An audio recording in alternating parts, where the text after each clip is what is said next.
This is Christine Clapp at Spoken with Authority, and I'm here with my team of expert presentation skills coaches and workshop facilitators, and we're here today to have a Janus moment. And of course, Janus is the Roman god.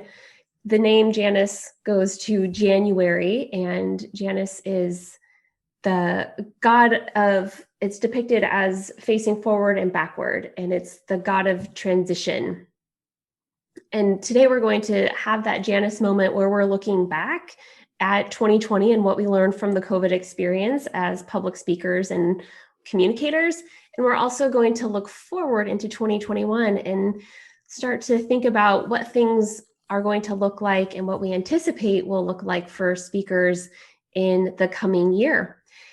To get us started in our looking back and looking forward, let me kick it off to my colleague, Christina McLean. Christina, what were your takeaways from 2020 and what are you thinking about for 2021? Yes, and I think this is a really good topic to talk about because communication changed forever this year, which is probably my biggest takeaway. But one of the things that I saw with a lot of clients was nerves presenting virtually, because when you're in a conference room or in an office and there's a finite number of people sitting in front of you, you know who your audience is. But now that a lot of things are virtual and people are presenting virtually, they don't entirely know who their audience is. You know, what if it's beyond the squares that we see on the screen? These videos can be distributed globally. So you have all these different platforms that can broadcast your face, your message, and a lot of people don't feel prepared for that. And so one of the things that I can say is the biggest takeaway for this year and outlook for next year is to just get in that mindset that we are going to be under a wider camera and surveillance, if you will, than ever before. And that's one of the ways that I actually work with clients to help calm them down. I just remind them, hey, when you go to the airport, you're on camera. When you go outside, between CCTV and all the other different home surveillance features and cameras that are out there from businesses and what have you, you're on camera. So just try to normalize it in your mind that being on camera doesn't necessarily have to mean a breach of privacy. It just gives you an opportunity to project your best self. And of course, when you're presenting, you have the ability to control that narrative. And suddenly it's not so daunting. So I would say in summary, the biggest takeaway is understand that you're going to be seeing a lot more, both as communicators, but then also as people going about everyday life. But it doesn't have to be scary. It doesn't have to be a breach of privacy. It can actually be a platform where you can share a meaningful message with a lot more people. So that's one of my biggest takeaways. And I'm actually pretty excited about that.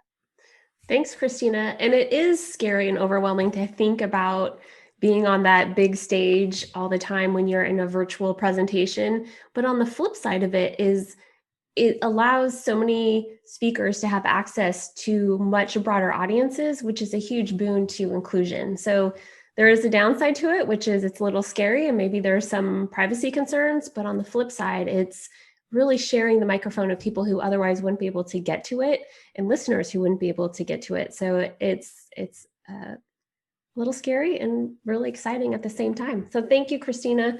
Lisa, what are you thinking about in terms of lessons learned from 2020 and your outlook for 2021 for public speakers and communicators? Well, I'm really thinking of it from the coaching level, and I guess this really builds on where Christina started. I'm thinking about how at SWA, we have always encouraged people to record themselves. And we have always seen people say, what? I don't want to do that. I don't want to see it. I don't want to know about it. I don't want to see myself on camera. And so it's always been something that we've offered as a tool and had to really, I find, help people over a hump with that because it was something that we've resisted. So to me, one of the huge gifts of 2020 is that we're all doing that. And now we know we can. So we've got both the technology that we didn't have, the understanding and the facility with the technology that we didn't used to have. I could sit down in front of my computer at any given moment, log into Zoom, record what I'm going to say in my meeting an hour from now, look back at it and say, that'll work.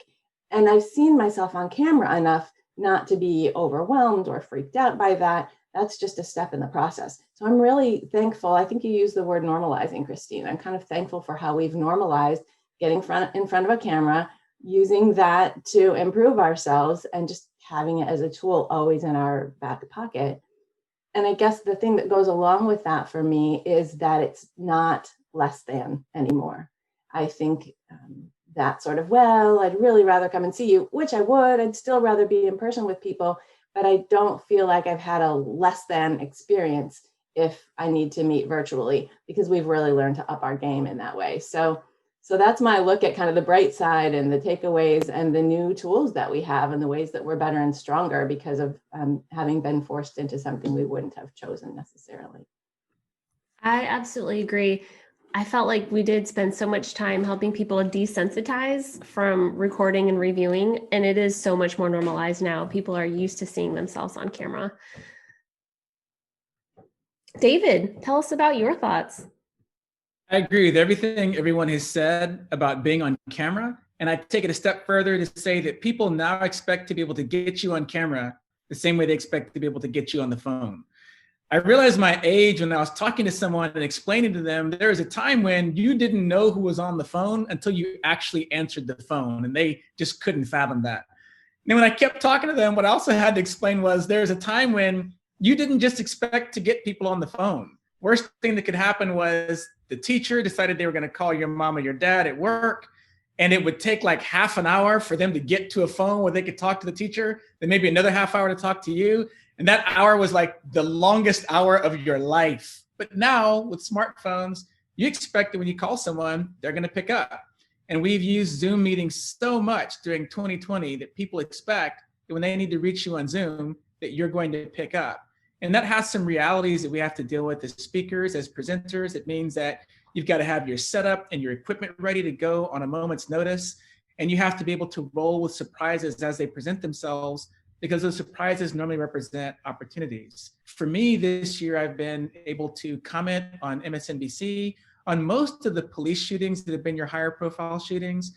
I was called for the Ahmaud Arbery case. I was called for the Rayshard Brooks case and for Breonna Taylor, which is awesome, except that they call you on short notice. And so you've got to have your suit ready. You've got to have your lighting setup ready. You can tell this morning that I'm not used to doing presentations at this time at home because my lighting is a little bit off this morning. I've got to adjust that for future reference. But then not only does your setup come into play, but I knew when I was going to be on the show that I was on with Diane Wallace. Then suddenly I hear this voice and I'm like, what? That's Brian Williams. And you have to just be ready to roll with it, because I find that this is happening all of the time right now. My job as a civil rights lawyer is different than my wife's. She's a physician scientist specializing in infectious diseases. We call her Lo Fauci here at the house. But her life has been very similar. She has lots and lots of meetings on Zoom. And not only is she on Zoom, but she's on Zoom in professional contexts that are very difficult to anticipate. And so my big takeaway is you've got to have your home set up and your office set up ready to go. And you've got to be prepared to be called and present on very short notice, which adjusts the way we have to be prepared professionally. Absolutely. On the flip side of that, one of the things I've been trying to do is that when someone schedules a time to catch up with me, whether it's to talk about a coaching engagement or training program or a professional contact who wanted to catch up and have a virtual coffee, I've just been scheduling them as phone calls to get a break from Zoom, because it's that Zoom fatigue is real, and having a phone conversation now sometimes feels really quaint and nice to get off of the camera a little bit. So I think we do have to always be ready, but I think that we should try to mix it up when possible, when you think a phone conversation would suffice, so not always have to do it on Zoom or a video conference platform. Thanks, David. Michelle, what about you? What's your Janice look back and look forward? I'll build on a couple of things that David just mentioned and something you just said with switching it up a little, even with email communication.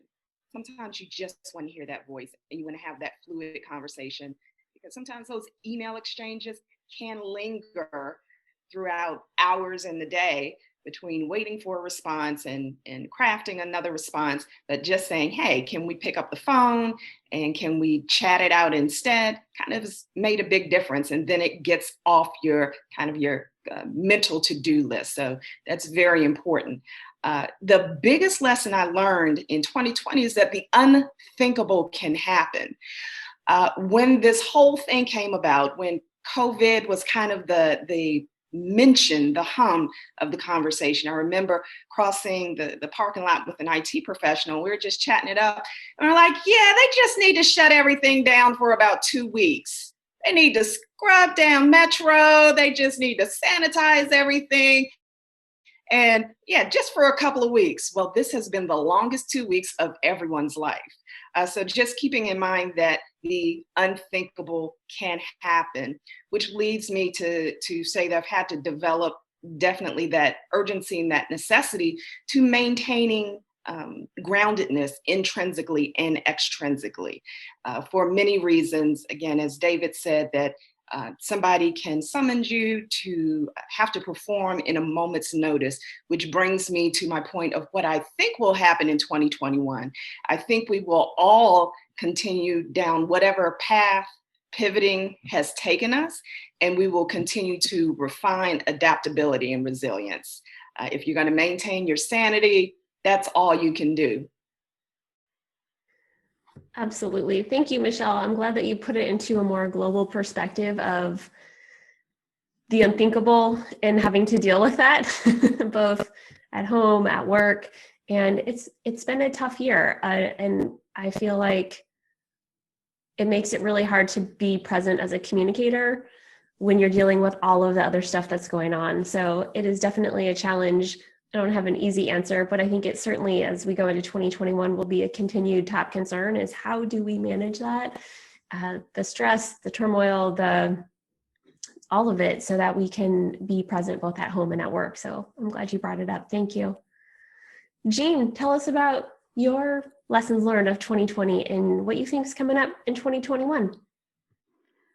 Well, I think the big lesson relates to what everyone has said, and that is a series of challenges about whether it's being on at the last moment or Zoom fatigue or all of the stressors that we're dealing with. So I think one thing that's come out of this that we've learned this year is that we need to create a balance in negotiating that tension between being empathetic and understanding what other people are going through. And so if their lighting isn't perfect or their room isn't going to get a 10 on Room Rater, we aren't too judgmental about that, right? We're understanding that everyone's under a lot of stress. And then at the same time, that creates stress in some ways, because for me, the last thing I want to do is add to someone else's stress level, because my stress has prevented me from doing something I should do or being as prepared as I would like to be. So I think that one thing we've learned is that being professional has to be a balancing act of understanding other people and what they're going through, but also still plugging away and doing our best to live up to our professional expectations. And looking forward is completely unrelated to that. One of the things that has struck me recently is the move towards hybrid modes of interacting. And I do think as we hopefully get vaccines distributed and start to get back to normal or some new version of things, that we're going to see a lot more of that. People are going to want to do things in person, but they're going to want to also maintain that convenience of being able to do things virtually. And one of the things that I've seen people start to do is use visuals creatively in the virtual environment in ways that make it feel a little bit more in person. So I've had people do things like use a video background on Zoom that is essentially their slides, or have a projector on the wall behind them that kind of projects the slides over their shoulder as they're speaking. And I thought it was a neat way of bringing a traditional in-person way of interacting to the virtual world. And so I think we'll see more creativity with ways of blending the in-person communication with the virtual communication lessons we've learned. Absolutely. Jean, going back to your point on empathy, one of my lessons of this year was, and I think we've talked about this before, was how you deal with interruptions when you're working from home. And when one of my kids comes into the room when I'm doing something like this, or when I'm facilitating a webinar, or when I'm coaching someone, I don't yell at them or push them away, or I just say, hey, everyone, this is my daughter, Bix.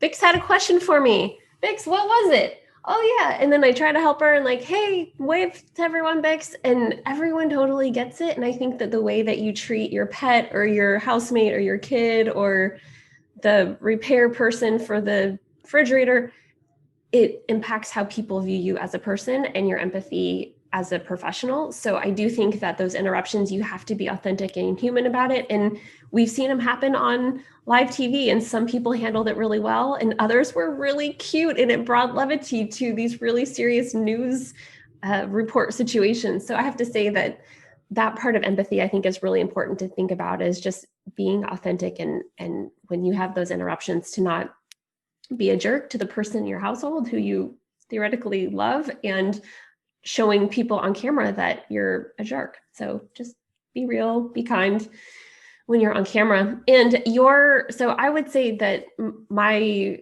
look back and look forward are a great dovetail to what you were talking about, Jean. My big lesson of 2020 is that your virtual presence matters. If you haven't invested in figuring out how to bring your online presence, it's time to do so, because there was this moment in March where some people said, I'll just dial it in. We're going to be back in 2 weeks. It's not a huge deal. But we know now that it wasn't 2 weeks. It's been a long time. We're still going to be here for the vast majority of things for at least several months to come, maybe longer, who knows, hopefully not as long if the vaccine gets distributed quickly. But it's here to stay, like Jean said, with the hybrid environment.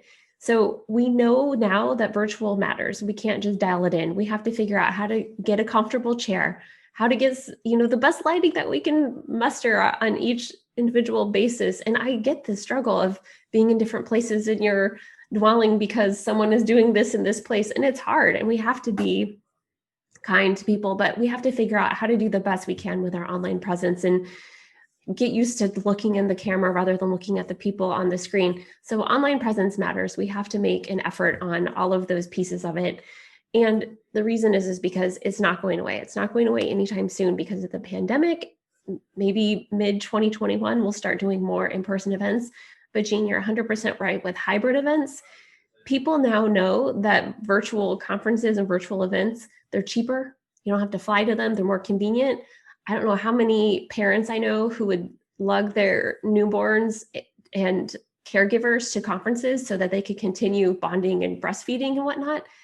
We don't have to do that. We have Zoom. People don't have to. That is crazy to ask a parent of a newborn to travel to a conference so they can continue their professional life while they're trying to nurture a child. We don't have to ask them to make that choice anymore. They can do it from their house and have an uplink, even if other people are there in person.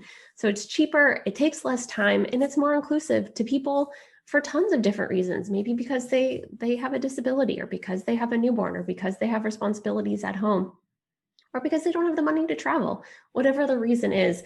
So the virtual, the hybrid, it's going to stay, and we have to figure out ways to do it well. And I know we talked a little bit about this in our last panel discussion about how to increase the experience of the virtual and the hybrid event. And I think that's going to continue into 2021. And hopefully, like Jean said, we will be creative and thinking of how we can do it in better and more interesting and more engaging ways. So I do have a lot of hope for 2021. 2020 has been tough. I think there's been a lot of struggle, but I think there's been a lot of inspiration and innovation, and that's been amazing to see. And I'm really excited for more great things to come in 2021, for more normalcy, and also maybe a little bit more creativity and stability. So here's to hoping. So thank you everyone for your comments on our Janus version of our panel discussion. Janus, again, the god of beginnings, endings, transitions, gates, and we're in that transition moment as we go from 2020 to 2021.